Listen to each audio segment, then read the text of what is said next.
नमस्कार साथियों, मैं राजेश कुमार शर्मा एक बार फिर से आप सभी का आपके अपने JMD क्लासेस में स्वागत करता हूं और ये आशा करता हूं कि आप सभी लोग स्वस्थ व प्रसन्न होंगे। तो चलिए दोस्तों, शुरू करते हैं आज की अपनी क्लास। तो आज की क्लास हमारे जो 12th के विद्यार्थी हैं उनके लिए रहेगी और ये क्लास हमारी फिजिक्स की क्लास रहेगी, जिसमें हम पहले आपको 2 चैप्टरों के बारे में पढ़ा चुके हैं और आज आपको हम अध्ययन कराएंगे चैप्टर नंबर 3 का। तो आज का जो हमारा चैप्टर है वो है वैद्युत विभव। तो वैद्युत विभव के बारे में हम अध्ययन करेंगे, जिसको इंग्लिश में बोला जाता है इलेक्ट्रिक पोटेंशियल। तो चलिए शुरू करते हैं इलेक्ट्रिक पोटेंशियल के बारे में और जानते हैं कि इसमें हमें किन किन चीज़ों के बारे में पढ़ना होगा। तो हम जानेंगे इसमें विभव के बारे में और 2 बिंदुओं से संबंधित विभवांतर के बारे में। इसके अलावा जो भी अन्य चीज़ें हैं उनके बारे में आपको बताते हैं। तो जैसा कि हम बात कर रहे थे कि इसमें हम क्या किन किन चीज़ों के बारे में जानेंगे, तो विषय वस्तु से संबंधित समझ लीजिए। कह रखा है कि वैद्युत विभव जानेंगे, विभवांतर जानेंगे, किसी बिंदु आवेश और इसके अलावा वैद्युत द्विध्रुव एवं वैद्युत आवेशों के निकाय के कारण वैद्युत विभव, समविभव पृष्ठ और किसी स्थिर वैद्युत क्षेत्र में 2 बिंदु आवेशों के निकाय तथा वैद्युत द्विध्रुव की स्थिर वैद्युत स्थिति ऊर्जा।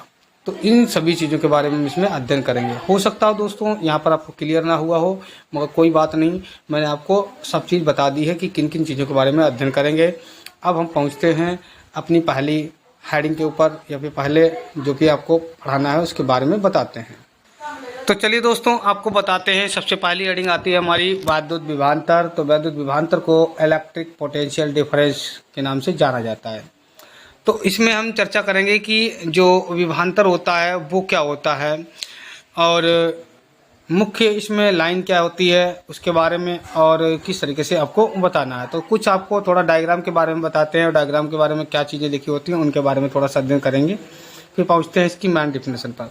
तो जैसा कि यहाँ पे बोला गया है कि किसी बिंदु आवेश यानी +Q, किसी बिंदु आवेश +Q के वैद्युत क्षेत्र में परीक्षण आवेश यानी Q0, यानी इसको धन परीक्षण आवेश भी बोला जाता है, पर एक प्रतिकर्षी वैद्युत बल यानी F सापेक्ष में E इक्वल में Q सापेक्ष में OE, तो जो हमारे पास में दिखाया गया है, और साथ में वैद्युत क्षेत्र की तीव्रता E की दिशा में कार्य करता है।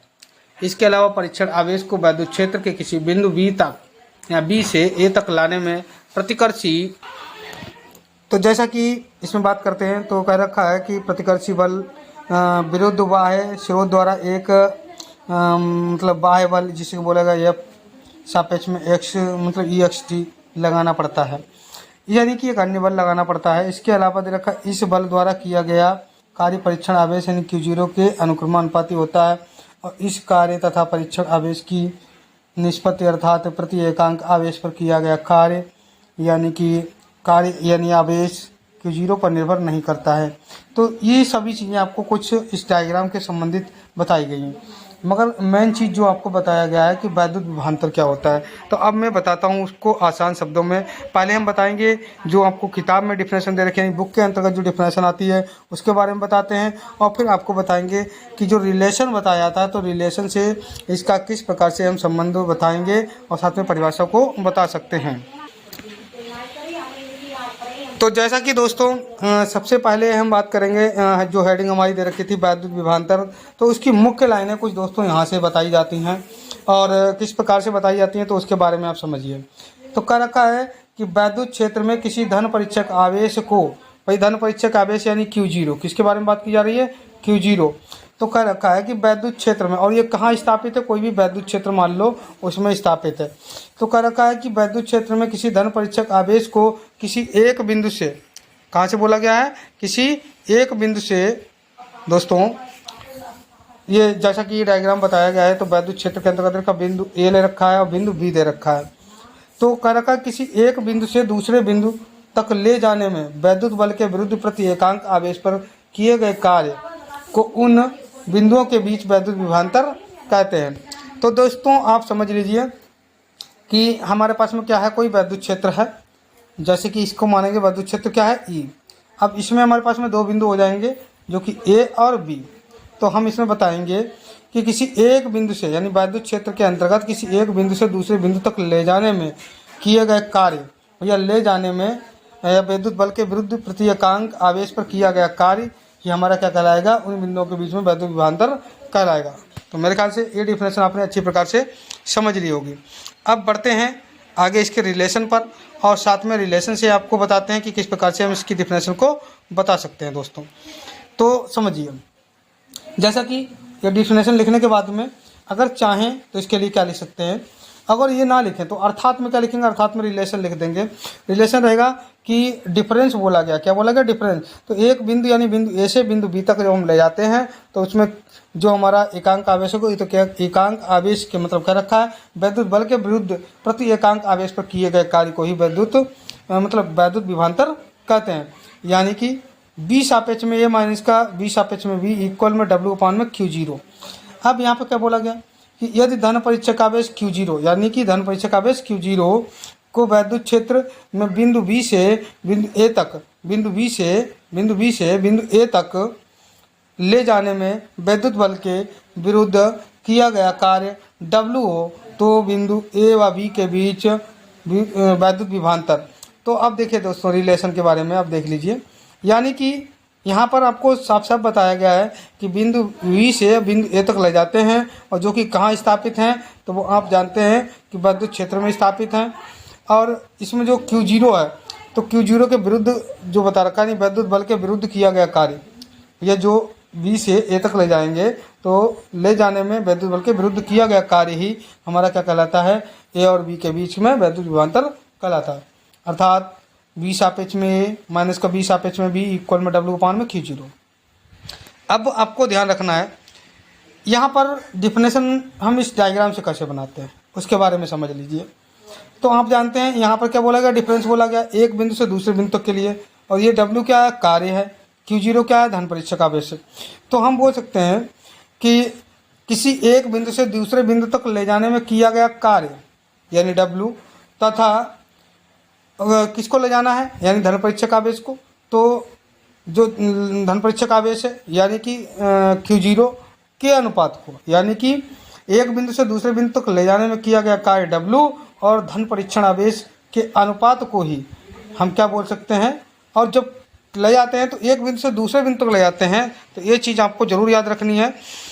और तो हम क्या बनाएंगे, वैद्युत विभवांतर कहलाएंगे। और इसी से संबंधित होता है वैद्युत विभव।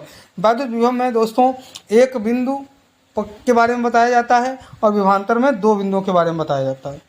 और बात करें इसके विभवांतर की राशि कौन सी होती है, तो कह रखा है कि वैद्युत विभवांतर एक अदिश राशि है और इसका मात्रक भैया कार्य का मात्रक जूल, और बात करें जो हमारा आवेश है उसका मात्रक कूलाम। तो आंसर क्या हो जाएगा, मतलब मात्रक क्या हो जाएगा, जूल प्रति कूलाम।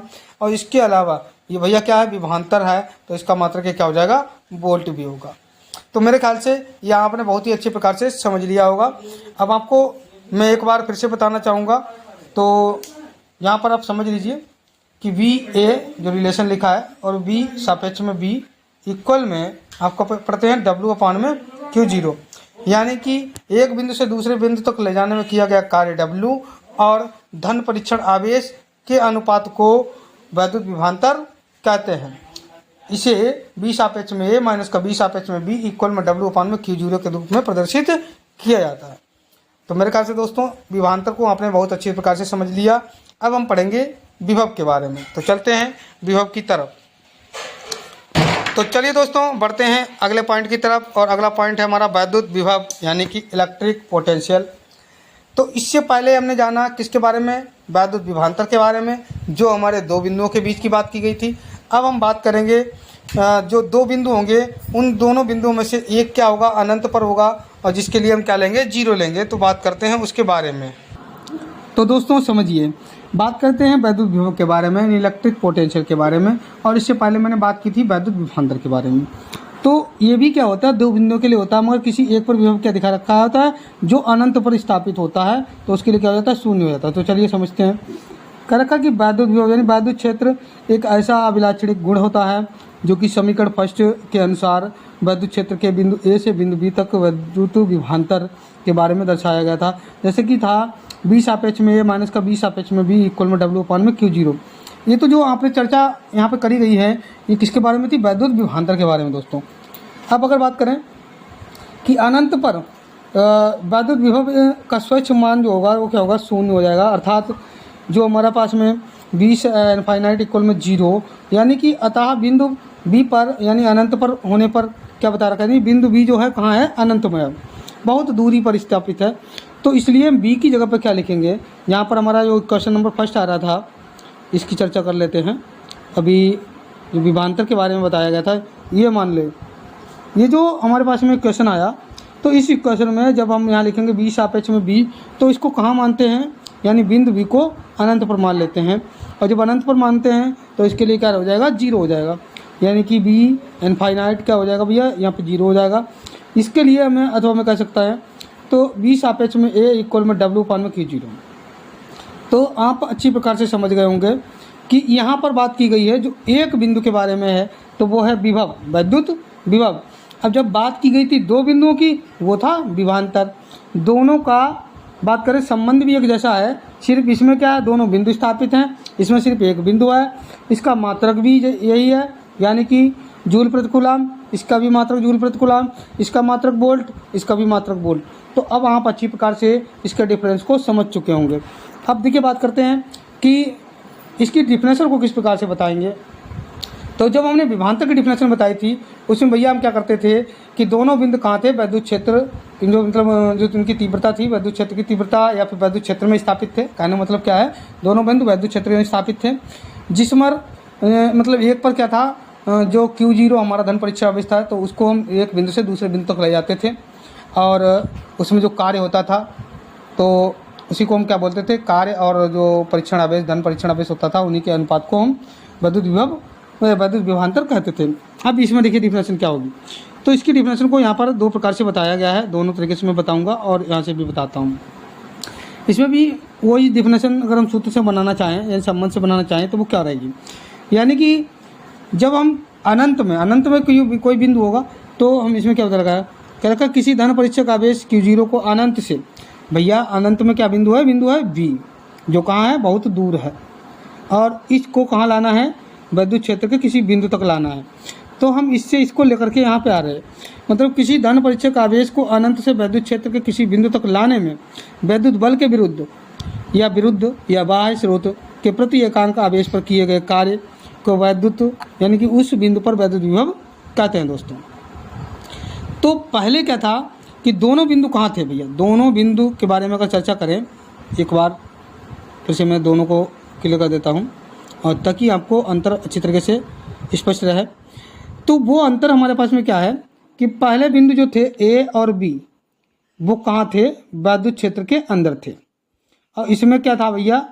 इसमें हम देखेंगे कि जो Q0 था उस पर मान लीजिए मतलब जो बिंदु P है मतलब B है उस पर क्या है? Q0 धन परीक्षण आवेश।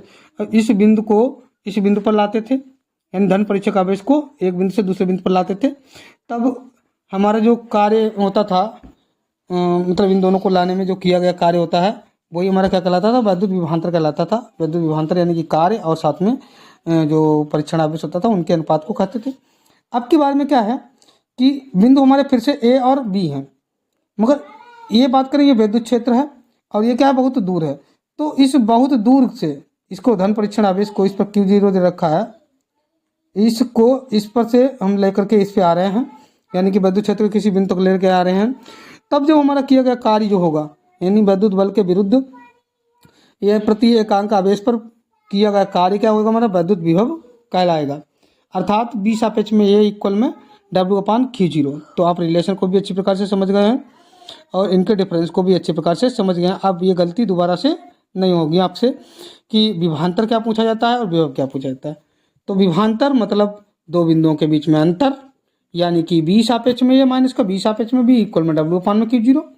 अगर विभव पूछा जाए तो बी सापेक्ष में ए W अपान में Q0, दोनों का मात्रक सेम रहेगा जूल प्रति कूलम।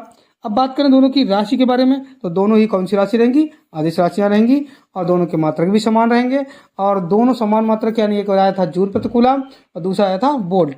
तो यहाँ तक आपके दोनों टॉपिक समाप्त होते हैं। अब बात करेंगे इसके नेक्स्ट टॉपिक की, तो बढ़ते हैं आगे। तो चलिए दोस्तों, जो आपने वैद्युत विभवांतर और वैद्युत विभव के बारे में जाना और इनके मात्रकों के बारे में जाना, तो साथ में ये भी जानेंगे कि इनके और भी मात्रक बनाए जा सकते हैं, वो कौन कौन से हो सकते हैं, और साथ में इसके बीमीय सूत्र के बारे में चर्चा करते हैं।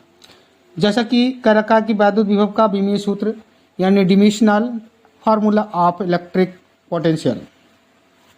तो चलिए बात करते हैं वैद्युत विभव का मात्रक। अब देखिए, आपने एक मात्रक पढ़ा था जिसे आपने बताया जूल प्रति कूलम। अब जूल प्रति कूलम ये जो मात्रक हो गया, इसका अन्य मात्रक किसका, वैद्युत विभव का, वो क्या हो सकता है। तो यहाँ से हम चेंज करेंगे।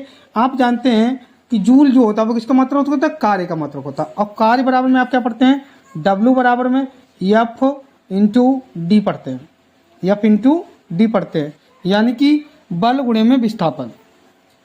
बल का मात्रक दोस्तों जानते हैं आप लोग क्या पढ़ते हैं, न्यूटन, और जो ये विस्थापन है वो एक प्रकार की दूरी है, तो क्या कहता है, न्यूटन मीटर। तो मेरे ख्याल से ये भी आपको क्लियर हो गया। अब अगला चर्चा करेंगे इसी के साथ में, वो क्या है कि जो हमारा कूलाम होता है। अब कूलाम यानी आवेश, तो जो हमारा आवेश है यानी क्यू, अब आप जानते हैं क्यू बराबर में आप क्या पढ़ते हैं, IT पढ़ते हैं, क्यू बराबर में IT पढ़ते हैं। तो I मतलब एम्पियर और T मतलब क्या हो जाएगा भैया, समय, यानी कि क्या होता है, सेकेंड। तो यहाँ देखिए एम्पियर इंटू सेकेंड।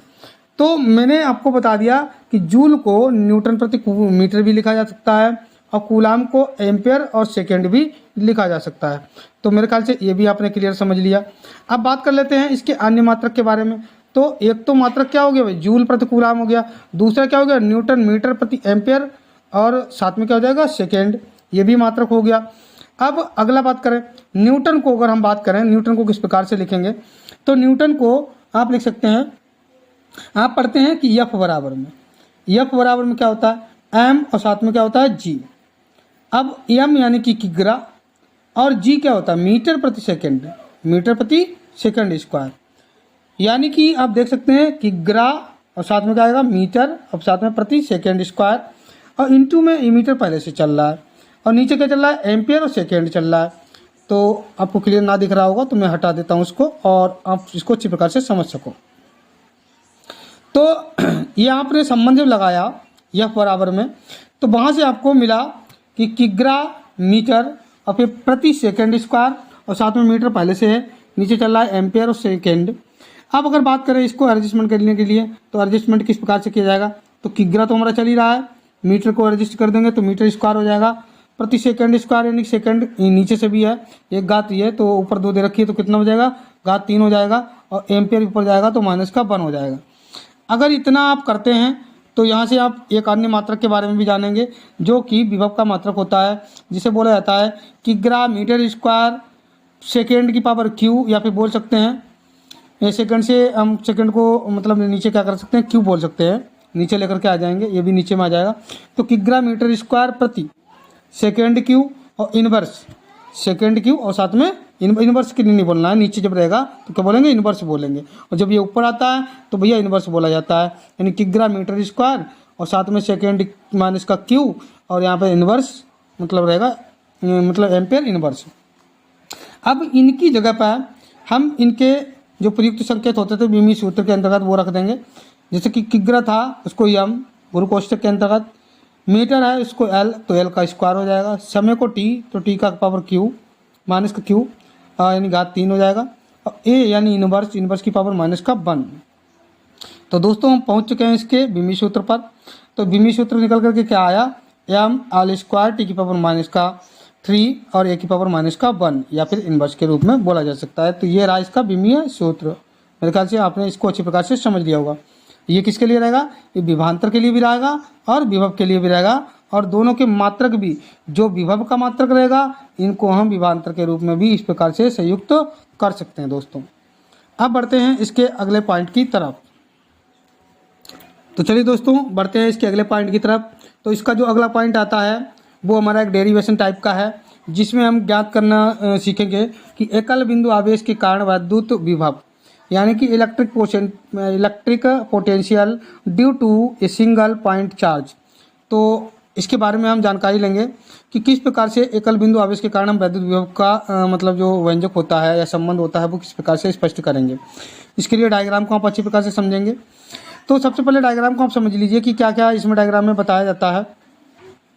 तो हमारा एक बिंदु दिया गया है जो कि ओ, पहला बिंदु क्या रखा है, डायग्राम को समझिए। ओ बिंदु है और ओ से x दूरी पर एक बिंदु क्या है, ए है। अब अगर बात करें कि ओ से r दूरी पर एक बिंदु क्या है, p है। अब ए से जब हम वापस पीछे की तरफ आएंगे तो dx दूरी तय करेंगे और एक बिंदु मिलेगा b, और आगे की तरफ जाएंगे तो एक बल लगेगा यानी कि जो कि f के रूप में दर्शाया है, और आगे मिलेगा इनफाइनाइट। तो यहाँ पर जो प्लस क्यू आवेश है वो बिंदु ओ पर है, और Q0 यानी कि धन परीक्षण आवेश होता है वो किस पर है, बिंदु ए पर है। तो हमें यहाँ पर ज्ञात करना है। अब ज्ञात कहाँ पर करना है, तो यहाँ पर ध्यान रखेंगे एक बिंदु P इसमें दिखाया गया है, तो बिंदु P पर हमें वैद्युत विभव ज्ञात करना है। तो चलिए डायग्राम के बारे में समझते हैं और डायग्राम को किस प्रकार से लिखना होता है इसके बारे में जानकारी लेते हैं। तो डायग्राम आपने बढ़िया प्रकार से समझ लिया होगा। एक बार आप इसको अवश्य बना करके देखें ताकि आप इसे आसानी से बना सकें। तो समझिए डायग्राम में क्या क्या चीज़ें बोली जाती हैं। डायग्राम जब जो भी बनाया जाता है हमारा, तो डायग्राम जैसा हम बनाते हैं उसी के बारे में हम लाइनें अपनी तरफ से लिखते हैं। जैसे कि क्या रखा कि माना एक बिंदु आवेश प्लस क्यू, माना एक बिंदु आवेश प्लस क्यू यानी परावैद्युतांक के वाले माध्यम में बिंदु ओ पर स्थित है, यानी ये बिंदु ओ है। और इस तो चलिए दोस्तों, जैसा कि हम आपको बता रहे थे कि परावैद्युतांक के वाले माध्यम में बिंदु ओ पर स्थित है, तो यहाँ पर बात चर्चा की गई। फिर कह रखा बिंदु आवेश के वैद्युत क्षेत्र ओ से आर दूरी पर, तो ओ से आर दूरी पर एक बिंदु पी है और वहाँ पर हमें क्या करना है, वैद्युत विभव ज्ञात करना है। तो यहाँ बिंदु जो पी दिखाया गया है उस पर हम वैद्युत विभव को ज्ञात करेंगे। तो बढ़ते हैं आगे दोस्तों और समझते हैं इसके अगले पैटर्न को। तो चलिए दोस्तों बढ़ते हैं आगे। जैसा कि मैंने डायग्राम को आपको समझा दिया कि डायग्राम में किस प्रकार से मतलब डायग्राम बनेगा और डायग्राम के बारे में क्या किस प्रकार से लिखना है, तो एक बार मैं फिर से उसके बारे में बता देता हूँ। जैसा कि उसमें क्या था, एक बिंदु ओ था जिस पर हमारा क्या था, प्लस क्यू आवेश स्थापित था, और प्लस क्यू आवेश जिससे कि हमारा आर दूरी पर एक बिंदु क्या था, पी था, जिस पर हमें वैद्युत विभव ज्ञात करना था। तो चलिए दोस्तों बढ़ते हैं आगे। अब इन्होंने क्या बताया है, क्या कंडीशन बनाई है कि माना बिंदु प्लस क्यू आवेश यानी x दूरी पर, यानी जहां पर प्लस क्यू आवेश है उससे x दूरी पर एक बिंदु क्या है भैया, ए है, डायग्राम में देखेंगे, और जिस पर क्या है धन परीक्षण आवेश यानी Q0 रखा हुआ है।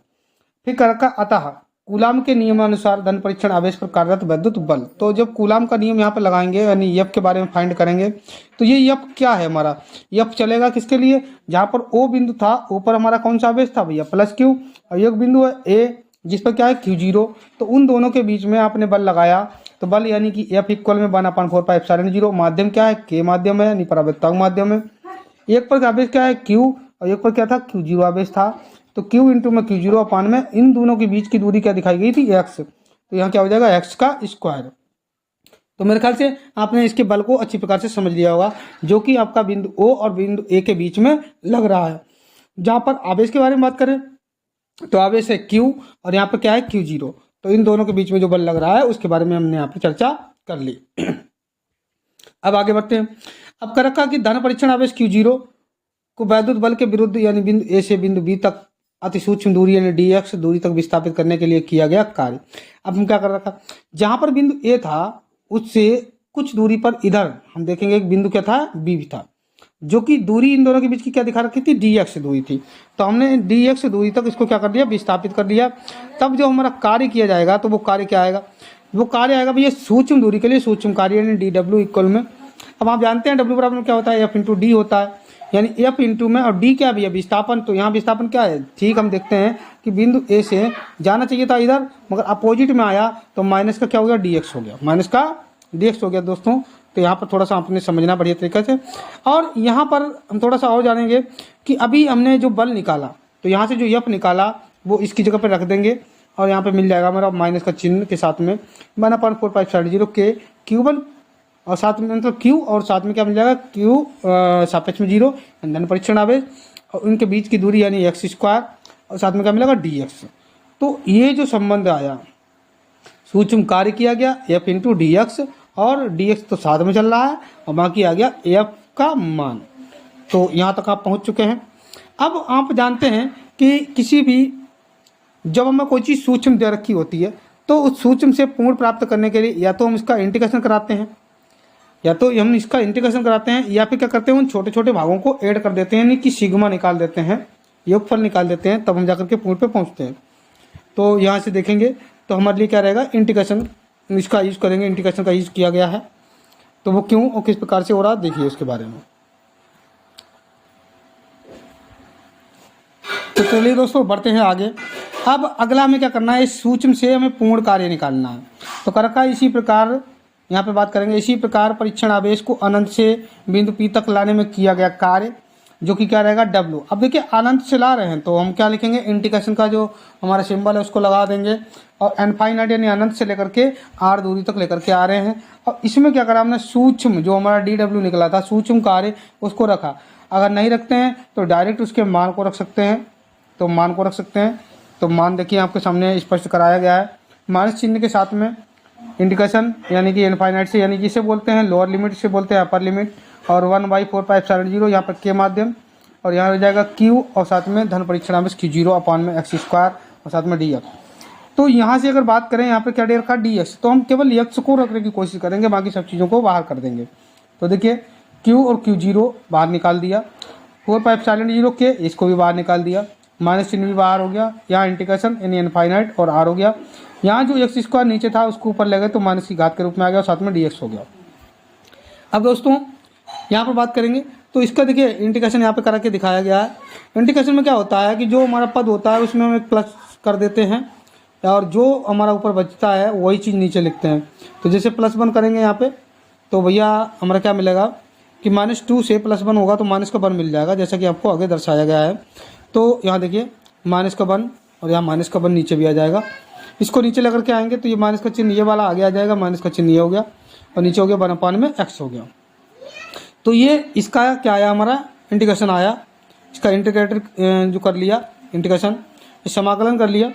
तो अब इतना जो मान है वो यहाँ पर हमने रजिस्टर कर दिया, और यहाँ पर जब रजिस्टर करने के बाद में बात करेंगे तो एक बार R x की जगह पर, एक बार इनफाइनाइट x की जगह पर पुट कराएंगे, जैसा कि आपको आगे दर्शाया गया है। तो ये माइनस चिन्ह और ये माइनस चिन्ह क्या हो गया, प्लस चिन्ह हो गया, तो प्लस लिख दिया, बाकी जीव का त्यों हो गया। यहाँ 1/, में R, ये पहला क्या आएगा R, फिर माइनस का चिन्ह लगाएंगे, फिर आएगा 1/, में इनफाइनाइट, तो ये दूसरा चिन्ह हो गया। 1/∞ की वैल्यूएशन 0 होती है दोस्तों, तो यहाँ पे 0 हो जाएगा, मतलब इसका महत्व खत्म हो गया। बाकी चीज़ें बची हुई लिख देंगे। तो ये 1/, में 4π0 के Q, और साथ में Q0, इसको साइड में किया, यहाँ से बचा R, तो इसको R लिख दिया। अब आप जानते हैं किसके बराबर में चल रहा है दोस्तों, ये W के बराबर में चल रहा है। किसके बराबर में चल रहा है, W के बराबर में चल रहा है। तो जो W के बराबर में चल रहा है तो इस R को, मतलब यहाँ से क्या करो, R को ना ले, क्या लिखो Q0, तो Q0 है, इसको एक तरफ ले आएंगे। तो जिससे कोई W में चल रहा है इसको ले करके आएंगे इधर से, तो ये बटे में आ जाएगा Q0। तो देखिए इसके बारे में आगे चर्चा की गई है, और आपको बताते हैं इसके आगे। तो जैसा कि आप देखिए यहाँ से जो Q0 है वो यहाँ ट्रांसफ़र कर दिया गया नीचे। आप जानते हैं कि W/, में Q0 हो गया, और साथ में क्या आया कि 1/, में 4π0, साथ में Q/R। तो यहाँ तक आपने समझ लिया। अब आप जानते हैं कि W/, में Q0 हो गया होता है, ये भैया अभी पढ़ा था आपने, क्या पढ़ा था, विभव के बारे में। तो इसकी जगह पे क्या आ जाएगा, B आ जाएगा, जैसा कि यहाँ पे दर्शाया गया है, और आपको बताया भी गया है कि W/, में Q0 क्या बनता है भैया, B बनता है, यानी कि विभव, विद्युत विभव बनता है। तो इसकी जगह पे क्या आ जाएगा, B आ जाएगा, यानी अतः +Q आवेश से R दूरी पर विद्युत विभव जो हो जाएगा, यानी B/, में 1/4π0, और जो हमारा K दे रखा है माध्यम, और साथ में Q/R दे रखा है, उसका मतलब क्या हो जाएगा, वोल्ट। तो यही है दोस्तों एकल बिंदु आवेश के कारण विद्युत क्षेत्र, मतलब विद्युत विभव के बारे में, एकल बिंदु आवेश पर विद्युत विभव। तो आपको ध्यान रखना है, यानी कि आवेश +Q आवेश के द्वारा R दूरी पर विद्युत विभव के बारे में क्या है कि B = 1/4π0, और K माध्यम हो जाएगा, पराविद्युतांक माध्यम, और Q/R। अगर हम चाहें तो यहाँ पर K यानी निर्वात इक्वल में 1 वैल्यूएशन पुट कर सकते हैं, यानी क्या हो जाएगा, K = में 1 वैल्यूएशन हो जाएगा। तो अगला जो हमारे पास में संबंध मिलेगा वो संबंध क्या मिलेगा, वो लास्ट आपको बता देते हैं। वो संबंध हो जाएगा कि V = में 1/, 4πε0 और यहाँ क्या मिल जाएगा Q/R और मात्रा क्या हो जाएगा भैया वोल्ट। तो मेरे ख्याल से दोस्तों आज की क्लास आपको बढ़िया लगी होगी और अच्छी प्रकार से समझ में आई होगी। अगर कुछ भी प्रॉब्लम रही हो तो आप इसे कमेंट बॉक्स में अवश्य कमेंट करें ताकि हम उस चीज़ को दोबारा से बढ़िया तरीके से बता सकें। और आज की क्लास को मैं यहीं पे समाप्त करता हूँ। तब तक के लिए नमस्कार दोस्तों, और इसी के साथ मिलते हैं नेक्स्ट क्लास में।